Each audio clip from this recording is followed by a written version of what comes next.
Your parents are not welcome in this room. If you don't like it, you can leave. What? Why? Why are you rejecting my parents like that? Just shut up. I don't like them, that's all. My mom says the same thing. She thinks they're awful. I don't want people like that in here. How? How can you say something like that? They are my parents. I felt my heart sink. I was so hurt that I wanted to cry. My husband and I loved each other, but if he was going to say things like this, I wasn't sure I could stay with him anymore. Anyway, I told you, they are not coming. If you don't like it, you can leave. I couldn't believe what I was hearing. My husband hated my parents. He even called them awful. That was something I couldn't accept. Fine, I'm leaving. You're going to regret this. My name is Emily, and I'm 34 years old. I work in an office. I've been married to my husband, Jason, for 5 years. We both have jobs, but to save money, we live in a small, inexpensive apartment in the suburbs. Because we've been saving carefully for the past 5 years, we've built up a good amount of money. I've worked really hard for this. As I look at our savings, I can't help but smile. That's when Jason walks over, looking hesitant. Hey, we've saved up quite a bit. Maybe we should think about moving. The rent is cheap here, but the commute is long. I'd love to live somewhere closer to work. He looks at me like a puppy, hoping I'll say yes.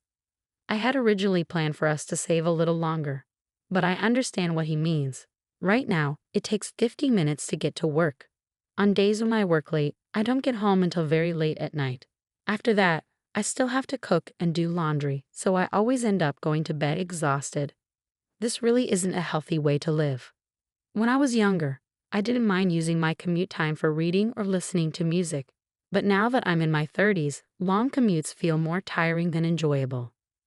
You'd like to get home earlier too, right? He asks. And when we go out with friends, we wouldn't have to worry about getting home so late. Yeah, that's true. I agree. Since we live far from the city, missing the last train means taking an expensive cab ride home. Both Jason and I enjoy going out for drinks with friends and coworkers, so moving somewhere closer would make things easier. Maybe it really is time for a change. I decide to agree with Jason. His face immediately lights up. Yes, thank you. I'll find us a great place to live. I was the one who chose this apartment. Back then, our main goal was to find something cheap, even if it wasn't the most comfortable place. We got used to living here, but I understand why Jason would want something better. Since I made most of the decisions about this apartment, I think it's only fair that I let him take the lead this time. I trust him to find a good place for both of us. That's what I thought. This place looks nice, but I also like this one, Jason says, flipping through some brochures from the real estate office. I take a look. Wait. What? This place costs only $200, and this one is $300.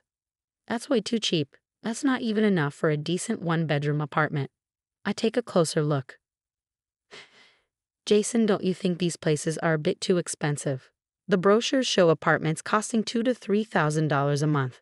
He's looking at high-rise condos. What do you mean? These are the kind of places we should be looking at. I can't believe what I'm hearing. There are plenty of apartments closer to the city that are much cheaper. Suddenly, I start to feel uneasy. Is it really okay to let Jason handle this on his own? As I talk to him more, it becomes clear. He's not picking these places by himself. His mother, Linda, is involved. She's helping him look at apartments, giving her opinions, and deciding what's best for us. One day, I come home early since I don't have to work overtime. When I walk in, I see Jason and his mother, Linda, sitting together, flipping through brochures and chatting excitedly. Linda looks up and says, "Oh, you're home already? I wanted to keep looking at more places." I force a smile, but inside I'm annoyed. I don't want to see her.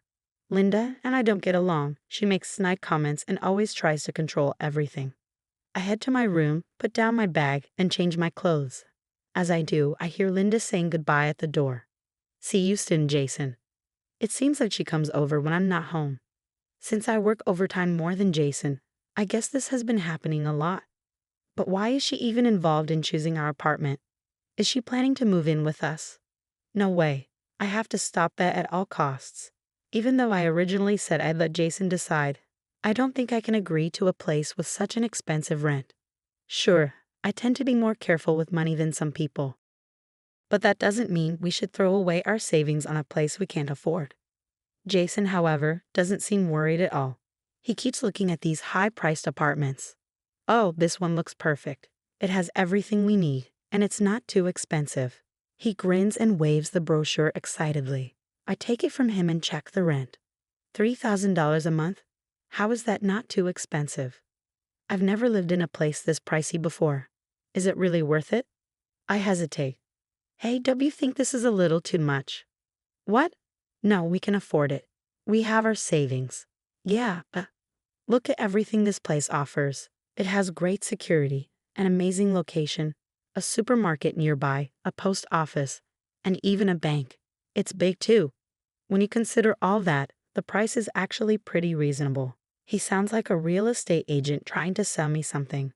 I sigh. I don't think I can change his mind.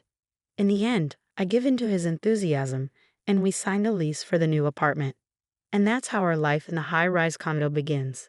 The apartment itself is beautiful, but I've never really felt comfortable here since we moved in. And the biggest reason for that, Linda. She comes over all the time and stays late into the night.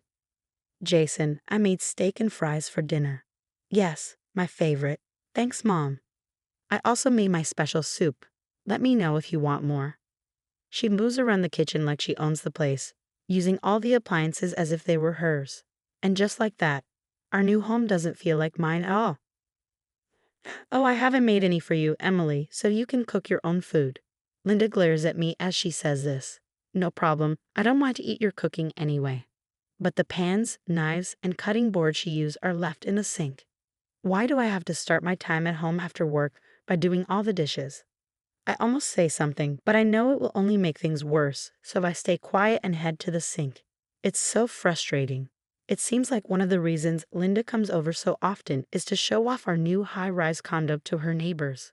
For a while, Jason keeps inviting his mom over. As for my parents, they haven't visited even once. Whenever I try to talk about them, Jason changes the subject. Jason's dad came over once, but after saying, I don't think I can really relax here, he never came back. Why can't Linda be like him? I'm honestly not happy with Jason's attitude. But I did say I would leave it up to him to find a place, and I agreed to live here, so I feel like I can't say too much. To be honest, I thought you would consider our life together as the priority. But since we moved here, it feels like his attitude toward me has changed. He used to be so kind, and I'm sure he would have stood up for me if Linda had treated me badly. But now, he just lets her do whatever, even when she says awful things to me. That's why Linda keeps getting worse with her behavior. You're home already? Are you really working? You're not lying to us and just messing around, are you? Of course not. I have a proper job. Since we moved here, the office is closer, so I get home earlier now. That's not my problem. Jason and I are having dinner. I can't stand the sight of you, so go to your room or leave. How can you say that? I live here too. You don't even live here. Why should I listen to you? I'm so angry that I snap back at her. Jason gets furious and says, How can you say that to my mom? Just do what she says. Now they're both yelling at me. I'm exhausted from work and I really don't want to deal with this, so I decide to leave and eat on my own. Late that night, when I think Linda has finally left, I come back home. This is pointless. I'm still coming home late, just like when I used to work overtime and return to the old apartment. I feel overwhelmed, so I ask Jason to come to the living room so we can talk. He looks irritated. Hey, can you ask your mom not to come over so much? Seriously, you're awful. Why are you treating my mom like that? She should treat me better. Stop being ridiculous. She comes over to help with the housework. We should be grateful. Okay, fine. Then I'll call my parents over sometime. My mom's a housewife and she's good with housework too. Jason looks enraged and yells, We are not having your parents over here. If you don't like it, then get out. What? Why? Why are you rejecting my parents like that? Shut up. I just don't like them. Mom says they're nasty. I'm not having people like that in this room. How can you say that? They're my parents. I'm so heartbroken that I feel like crying. Jason and I loved each other so much. But if he's saying things like this, I don't know if I can stay with him anymore. Anyway, you're not bringing your parents here. Like I said, If you don't listen to me, you're leaving. I can't understand my husband anymore. He says he hates my parents and calls them nasty. This is unacceptable. Okay, I'm leaving. You're going to regret this, you know. Jason snorts. Huh? Regret what? Just get out of here. You're the one who's going to regret this. He must be out of his mind to say that. I pack my things and head to my parents' house. Once I arrive, they ask me a million questions. Why are you here with so many bags? What happened between you and Jason? You just moved into your new place. But after all the questions, they hug me and welcome me home. I can't believe what Jason did to you. Why would he say something like that to you, Emily? Well, to be honest, we never really got along with his mom. Yeah, she has no manners.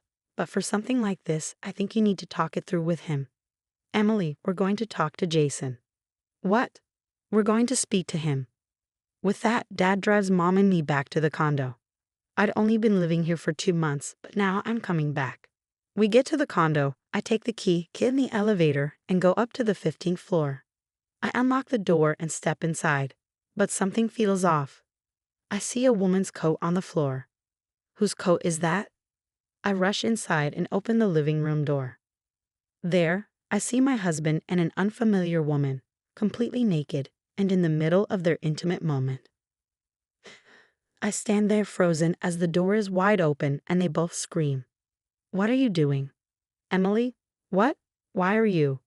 I thought you left. Jason. What is the meaning of this? You brought your dad. The woman with him yells, Shut up, will you? We turn away so they can quickly put on clothes. After a few moments, we sit down and begin asking questions. It turns out they've been seeing each other for months and worked together. Jason wanted to move closer to the office so he could spend more time with her. Unbelievable. At this point, I don't feel the need to argue anymore. Dad gives Jason a disgusted look. My lawyer will be in touch about the divorce and compensation. Jason goes pale. The woman scoffs. Whatever. You're renting this place in your name, right, Jason? We can live here then, she says, completely missing the point. Yeah, I guess we could. Jason mutters, too proud to admit the truth. Goodbye then. Oh, and I'm taking the furniture and appliances I pay for with me, all right? I say as I walk out with my parents.